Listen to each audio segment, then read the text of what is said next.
Hello and welcome to Star Life, the channel for everything you need to know about your favorite celebrities. Today, we dive into a captivating story, one of a legendary friendship that left an indelible mark on music history, the unique and complex bond between Diana Ross and Michael Jackson. Their relationship, woven with respect, admiration, and a rarely revealed intimacy, has fascinated the world for decades. From their early days at Motown to heartfelt confessions, coded songs, and a connection that defied definition, this story goes far beyond a typical celebrity friendship. Buckle up, because what we're about to share is as moving as it is intriguing. The beginnings of an extraordinary connection. In 1969, Michael Jackson is just 9 years old. He's a shy little boy, the youngest member of the Jackson 5, a family band from Gary, Indiana, freshly signed to Motown Records. At the same time, Diana Ross is already an icon. Having risen to fame with the Supremes, she's now embarking on a solo career and stands as one of Motown's most glamorous and influential figures. A close confidant of the label's founder, Berry Gordy, she's a superstar at the peak of her career. Officially, it's Gordy who discovers the Jackson 5 after seeing a filmed performance sent by Bobby Taylor. But Michael tells a different story, one where Diana Ross is the one who found them. Though embellished by Motown for promotional purposes, this narrative becomes Michael's truth. For him, Diana doesn't just introduce them to the world, she pulls him out of obscurity. Their bond forms quickly. When the Jackson 5 relocate to Los Angeles, Michael, still a child, spends much of his time at Diana's Hollywood Hills home. These aren't just casual visits. Michael observes, absorbs, learns. Diana isn't merely a mentor. She's the embodiment of everything he aspires to become. He studies her discipline, her perfectionism, the way she rehearses every gesture, every note, every interview response. He notices how she controls lighting, camera angles, and captivates audiences. Later, Michael will credit her with teaching him how to smile for the camera, command a stage, and, above all, carry himself like a star. In 1971, as Michael launches his solo career while still performing with the Jackson 5, Diana is there to guide him. His first solo television performance takes place on Diana Ross's primetime special. At just 11 years old, he performs Got to Be There with astonishing confidence for his age. What the audience doesn't see is Diana's careful preparation, rehearsing with him, guiding him with an almost maternal gentleness. In an interview that year, she describes Michael as a son or younger brother. "He looks up to me so much," she says. "So I try to be a good example." The press loves this image, a confident diva guiding a shy prodigy into the spotlight. But behind the scenes, something deeper is brewing. An admiration beyond words. For Michael, Diana is more than a mentor. He watches her with an intensity that transcends professional admiration. He memorizes her every gesture, her way of speaking, moving, captivating a crowd. His brother Jermaine will later say that Michael revered her, seeing her as more than just a family figure. To the public, their relationship seems sibling-like, but for those close to Michael, there's something more complex, an emotion he doesn't name but is palpable. There's no scandal, no public rumors at this point. Just a quiet but powerful connection between two artists at different stages of their careers. Diana is at her peak, Michael at the dawn of his. What they share is personal, almost sacred, laying the foundation for a relationship that will defy conventional labels. Living together, an unexpected intimacy. In 1978, their bond takes on a new dimension. Michael, now 20, lands the role of the Scarecrow in The Wiz, a reimagining of The Wizard of Oz with an all-African-American cast. Diana plays Dorothy, and for Michael, it's a chance to work alongside her daily. This project marks a turning point. For the first time, they share a prolonged routine, away from the spotlight. During filming in New York, Michael opts to rent an apartment rather than stay in a hotel. To everyone's surprise, Diana chooses to live there with him. In this private space, away from managers and cameras, their connection deepens. They arrive on set together, dine side by side, and spend hours talking after filming wraps. Diana calls him baby, an intimate nickname that contrasts with Michael's public image as a shy young man. On set, the crew notices a special chemistry. Makeup artists, technicians, assistants, all sense a bond that goes beyond the professional. Yet no one dares address it openly. Their intimacy isn't ostentatious or staged. It's authentic, almost secretive.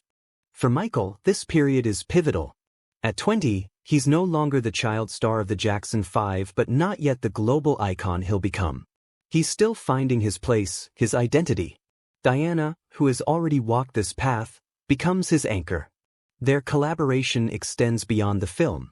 During breaks, Michael shares demos of songs that will become hits on his landmark album Off the Wall. She listens, offers feedback, helps refine lyrics. These moments aren't work meetings but instances of shared vulnerability. Michael opens up to her, trusting her not just as an artist but as a person. Those around him notice a change. Michael becomes more introspective, more confident in private, even if he remains reserved with the press. A former assistant will later say, "It was the first time we saw him love without having to play a role."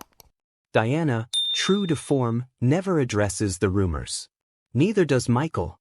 Their silence protects something precious, something they both understand but know is impossible to explain.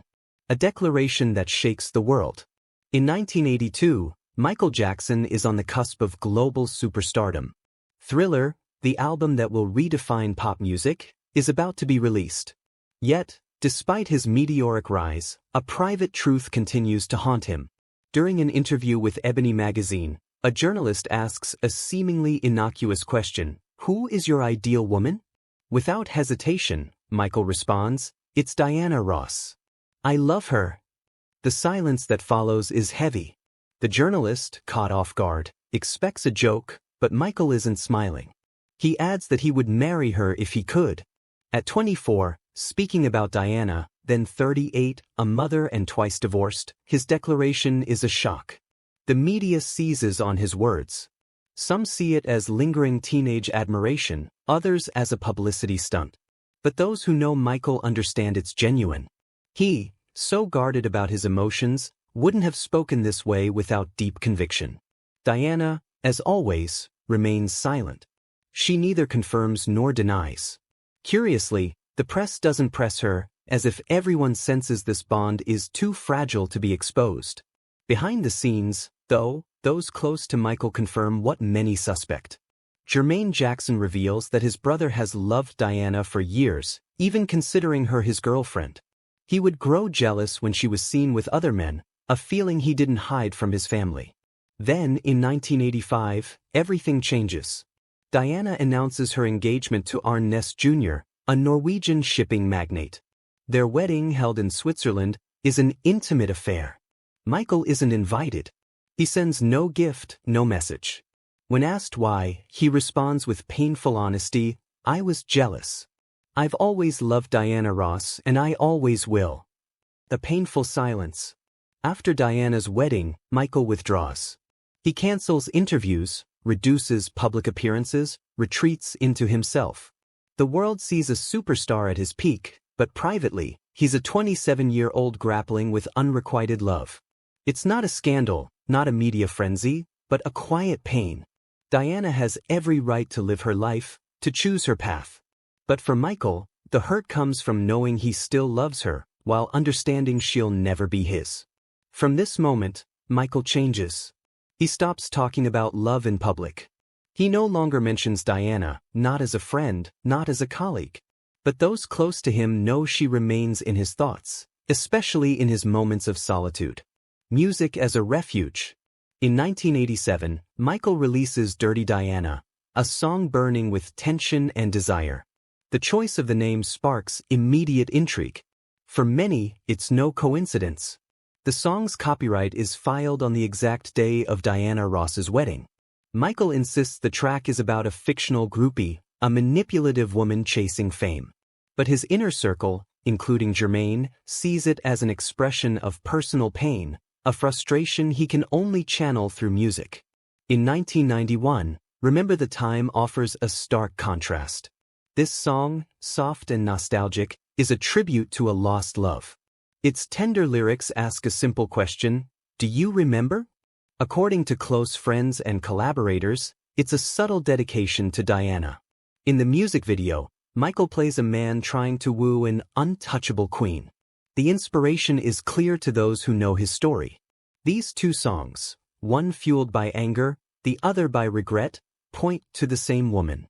Music becomes the only space where Michael can express what he can't say aloud. A testament and a sanctuary. In 2002, Michael updates his will. Among the legal clauses, one detail stands out. If his mother, Catherine, can no longer care for his children, Diana Ross is named their legal guardian. Not a close friend, not a sibling, not even Debbie Rowe, the mother of his children. This choice reveals the depth of his trust in Diana. She never betrayed his secrets, never used his name for attention.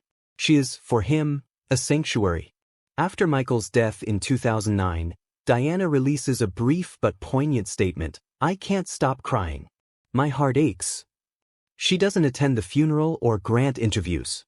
But her name in his will speaks volumes. Later, employees at Neverland reveal the existence of a private room, nicknamed the Diana Room. A quiet space where Michael kept photos of her, a place for memories he cherished in silence. A long-awaited confession. In 2025, at 81 years old, Diana Ross finally breaks her silence. During a quiet family conversation, she speaks of Michael with rare honesty. "He loved me in a way that's hard to name." When asked if she loved him back, she responds softly, "I had immense affection for Michael, but loving him the way he loved me, I won't lie about that." She explains that she kept her distance to protect him, knowing that returning his love fully could have disrupted the delicate balance of their bond. A story bigger than love. The story of Michael Jackson and Diana Ross isn't a typical romance. It's not a fairy tale, nor a scandal. It's a profound connection, woven with admiration, respect, and an affection that defied words.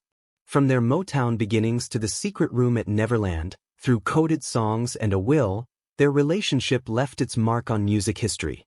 It was a one-sided love, but one of rare intensity, expressed through music, silence, and unwavering trust. So, what do you think? Did Michael Jackson truly love Diana Ross, or was it something more complex? Share your thoughts in the comments. If this story moved you, don't forget to like, subscribe, and join StarLife every week for more true and captivating stories about your favorite stars. See you soon.